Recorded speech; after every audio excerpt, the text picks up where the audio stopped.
Po mé pravici sedí Miroslav Palko. Pan Palko není jen teoretik od stolu, má za sebou bohatou historii v automotiv. Stavěl závodní převodovky a pracoval na vývoji extrémně lehkých prototypů vozidel.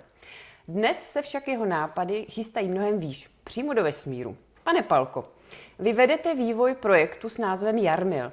Mohl byste na úvod přiblížit, co přesně se pod tímto jménem skrývá?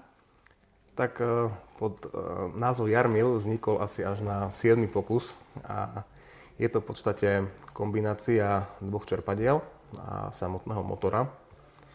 Bližší názov vám povie potom Jurko na Břehini. Navrhovat cokoliv pro vesmír znamená počítat s extrémy. Od hlubokého mrazu až požár z motoru. Co je z vašeho pohledu nejtěžší na tom, aby váš návrh čerpadla zvládlo vibrace při startu a pak bezchybne fungovalo v nehostinném prostredí kosmu? Nie je to len chlad a mraz, na ktorý sa treba počas týchto misií sústrediť.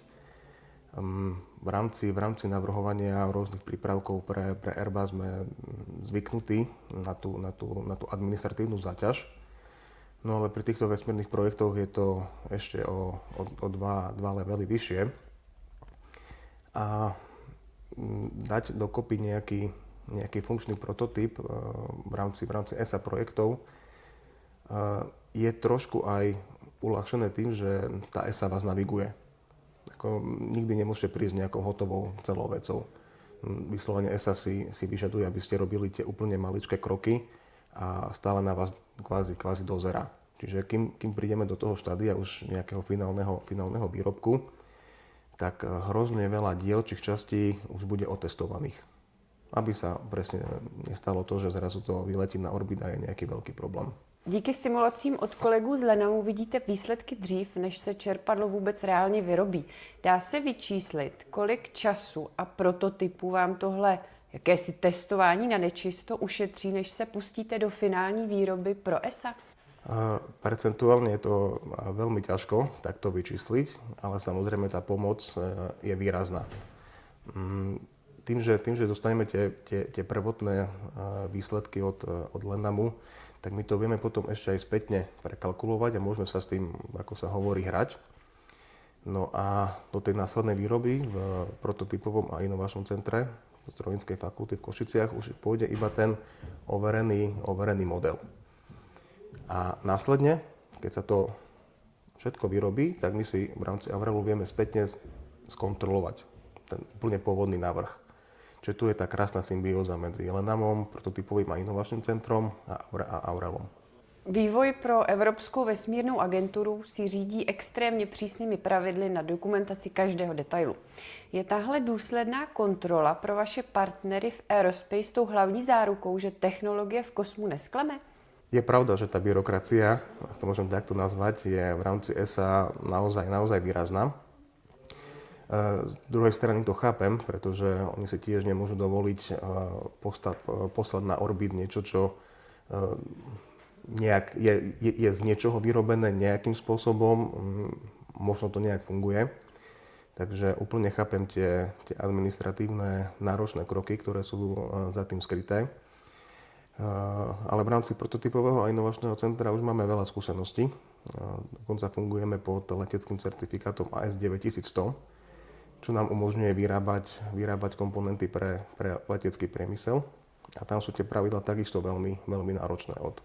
Od sledovania materiálové atesty, výrobné procesy, kontrola výsledných rozmerov. Čiže je to taká logická ďalšia nadväzujúca vec, čo nás aj osobnostne pošle trošku ďalej. Aj najlepšia administratívna kontrola vám nezaručí, že tá technológia bude fungovať. Skôr, čo vidím, ako si ESA overuje tú funkčnosť, tak ako som spomínal, sú to tie jednotlivé kroky.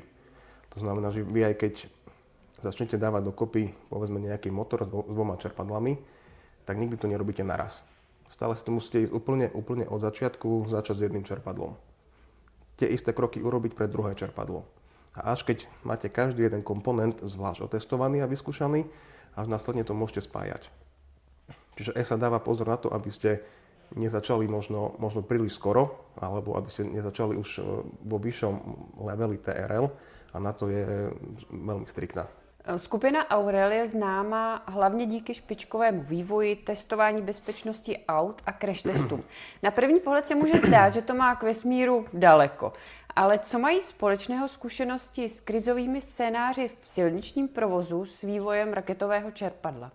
No, ono možno tak na prvý pohľad alebo na prvé počutie sa to zdá, že sú to dve odlišné témy, ale v princípe to vybavenie a tá expertíza a skúsenosť tých ľudí je na nezaplatenie.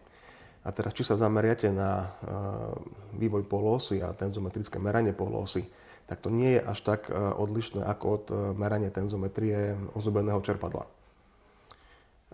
Sú tam samozrejme ozubené kolesa, robí sa tam v rámci Lenamu mikrogeometria, potrebujete si zmerať sily na ložiskách, na obale, len robíte s iným médiom. Je to pri úplne iných teplotách, je tam úplne iná kvapalina, ale ten princíp je stále rovnaký. Fyzika je všude stejná. Fyzika nepustí, áno. Vy sám máte za sebou zajímavou historii. Stavěl jste závodní převodovky i extrémně lehké prototypy aut.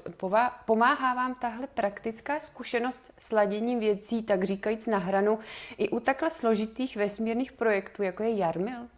No, každý takýto projekt, ktorý sa úspešne dokončil, tak stále sa počas neho niečo nové naučíte. No a keď tých projektov pomaly pribúda, tak potom tie skúsenosti viete zúročiť. No a ja si myslím, že toto je ten správny moment, kedy aj tie predošlé skúsenosti teraz naplno využívame. Košice asi nejsou první město, které vás napadne, když se řekne vesmírný vývoj. Jak těžké je budovat takový ekosystém mezi univerzitou a průmyslem? Úplne ľahké to nie je, ale s touto základnou víziou v podstate celé prototypové a inovačné centrum do tohto vstupovalo. V rámci prototypového a inovačného centra už aktívne spolupracujeme so študentami. To znamená, že nemusia čakať, kým ukončia štúdium, ale už počas štúdia majú možnosť sa zaučať. Študenti si môžu vybrať, či sú ich smerom programovaním CNC strojov, alebo konštrukciou, alebo metrológiou, keďže to všetko máme pod jednou strechou. A v podstate je vidieť, že tých študentov to naozaj veľmi baví.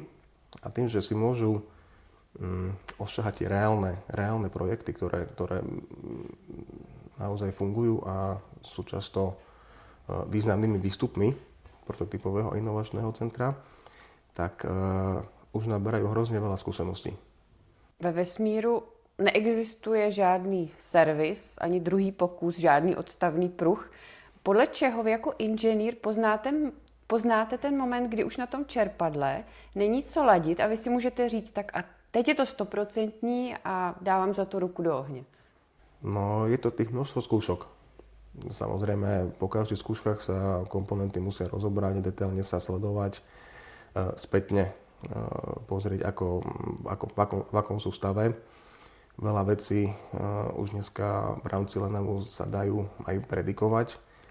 Čiže tá úplná technická istota je mať za sebou čím viac testov a možno, že čím viac vecí sa počas tejto fázy pokazí, tým menej komplikácií môže nastať na orbite. Samozrejme, tých 100% istota nie je, ale dneska sú nástroje, ktoré vám to riziko vedia minimalizovať takmer úplne.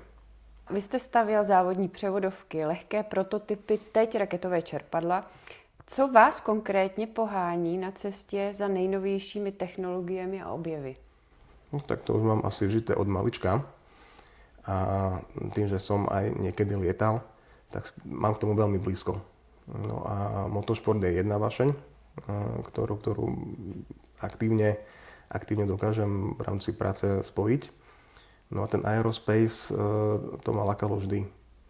No a to spojenie študentov Aurelu, Lenamu, je to taký trošku splnený sen. Tak vám přeju, ať vás neopouští nadšení a děkuji za rozhovor. Ďakujem veľmi pekne.